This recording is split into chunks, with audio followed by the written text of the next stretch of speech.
Hey guys, welcome to my blog.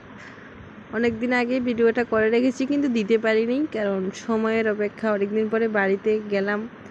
বাড়িতে যাওয়ার পরে 7-8 মাস পরে যাওয়ার পরে তো কেমন অবস্থা তোমরা সবাই বুঝতে পারো যে কতটা হ্যাপি ছিলাম আমি।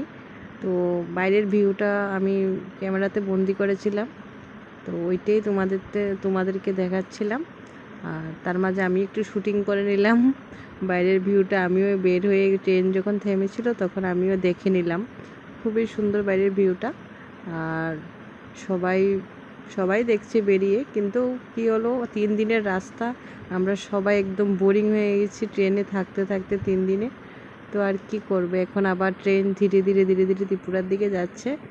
আর ট্রেনটা খুবই ধীরে যাচ্ছে, এতটা ধীরে যাচ্ছে যে হেঁটে যাওয়া যাবে ট্রেনের সাথে। এই দেখো বাইরের দৃশ্যটা খুবই সুন্দর। ওটা যেন পুরো আকাশটা যেন পাহাড়ের সাথে লেগে গেছে এমন মনে হচ্ছে ভিউতে। এমনিতে দেখতেও খুব সুন্দর লাগছে বাইরের দৃশ্যটা। তো তোমরা সবাই কেমন আছো জানাবে। আমি খুবই ভালো আছি। বাড়িতে এসে আরও ভালো ভালো হয়ে গেছি এখন। আবার 3 মাস পরে যেতে হবে, তাই যতদিন আছি বাড়িতে খুবই এনজয় করছি। Bye bye.